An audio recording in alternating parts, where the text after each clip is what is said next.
Hello folks, today we're going to show you how to fold and unfold the KM440 or 448. These handles work out well to help aid in unhooking it. It comes with the safety chains. You want the chains to stay connected to the vehicle.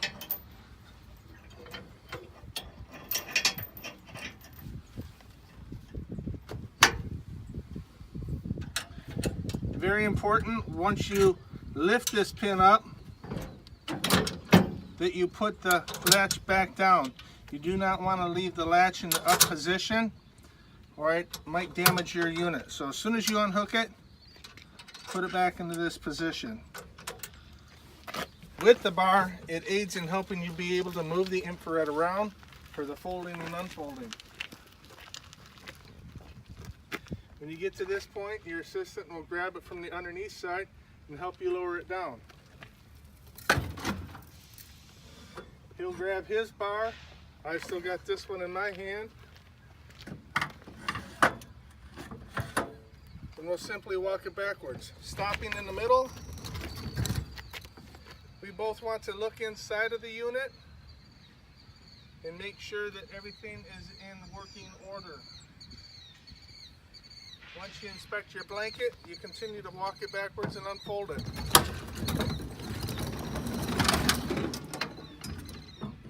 As you notice, I moved and went down such as this versus trying to go all the way with my back. It makes it easier to fold and unfold and easier on your back. Now that you have your KM440 or 448 unfolded, this is the time that you'll remove your horseshoe pin and put it in this slot. As soon as you remove it, put it in the slot. I don't want anybody to set it down, forget it, where it goes.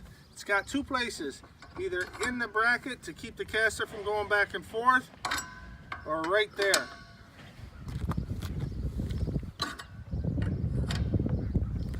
This allows you to wheel the infrared around however you need to. We consider this the back side of the infrared. In order to fold and unfold the unit, the casters have to be swung out to the back with this locking horseshoe in position. It's really the only time that you put it there is during the folding and unfolding process. Regarding the front casters, those need to be on the side. Once it's folded and unfolded, or once I fold it back up again, I'll show you exactly what I mean.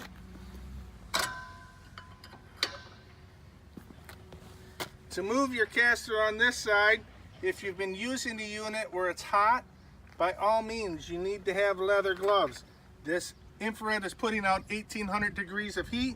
The heat comes around here, it definitely warms up this material.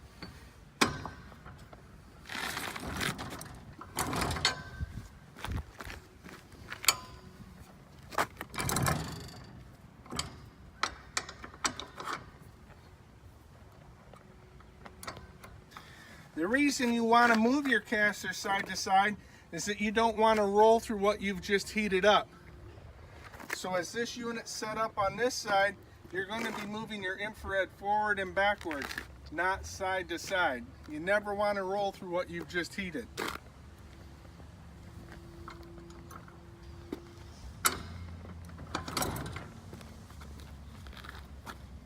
To turn on the KM440 or 448, you've got three 30-pound cylinders. If it's a brand new unit and a brand new bottles, they come from the factory full of air. So your very first full, you must make sure that the propane supplier purges your tank of the air and fills it with propane. If they try to put propane in the tanks with all that air, it's not going to work. You want to make sure you turn your propane bottles on slowly, not to activate the safety shutoff valve. You don't need to open it up 3 turns, 1.5 turns is fine. If you do hear a click, simply turn your bottles off, wait to hear a click, and turn it back on. Again, that's the safety shutoff valves that they put inside the new tanks.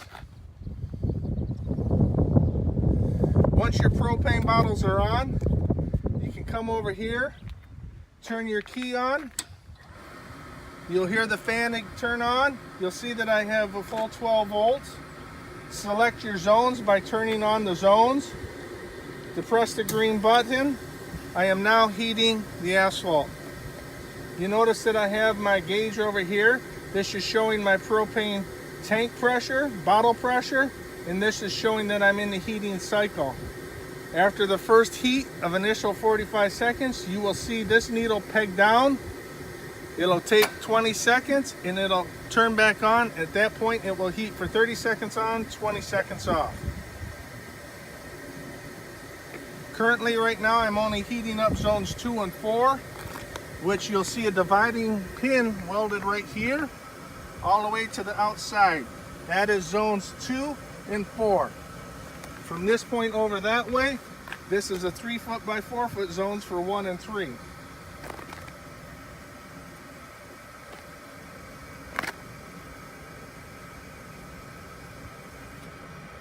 As you can see, it pegged down.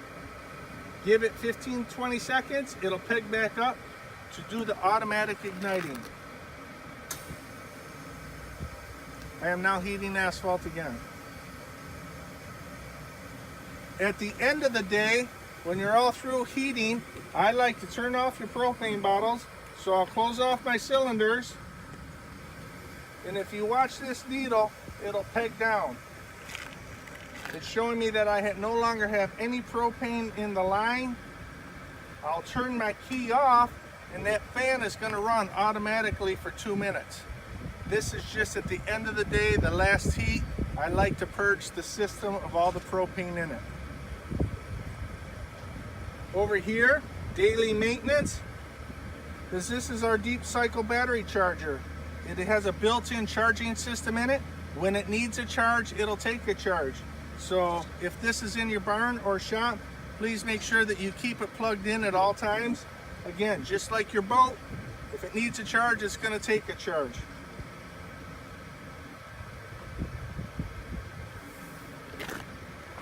Folks, earlier I talked about the importance of making sure that you put your latch down. As you can see, there is not any clearance but an inch here.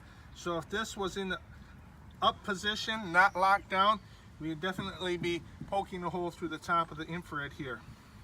Another thing that I wanted to point out is this trailer tongue is actually depressing what we call the safety switch, so that there's no way that this infrared can operate when it's in the towing position. Another question that we get at times is that, hey, my trailer, it's got some scratch paint. At the end of the axle, the chassis here, that is used to aid in the folding and unfolding of your KM440 or 448. So when you see paint marks wearing here, that's totally normal. To fold and unfold, now we're going to fold back up this KM440. My wheels is aligned. I will drop the horseshoe. Again, to keep the caster from rolling back and forth. Come back over here. I'll grab my trusty assistant Mike.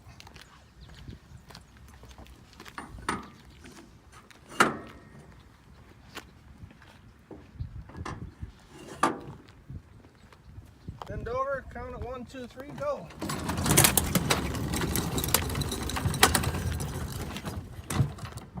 Mike will go towards the back end.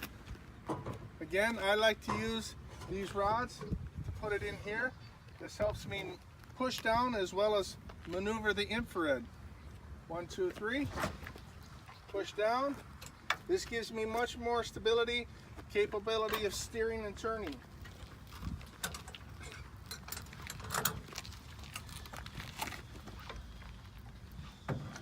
Put it on the hitch. Close it down. Put the pin back in position. And what I like to do is just slip on it a few times to make sure that it is on there, locked up. Go ahead and put your safety chains back on.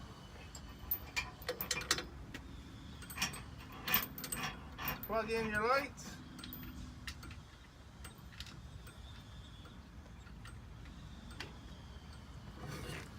Replace your bar.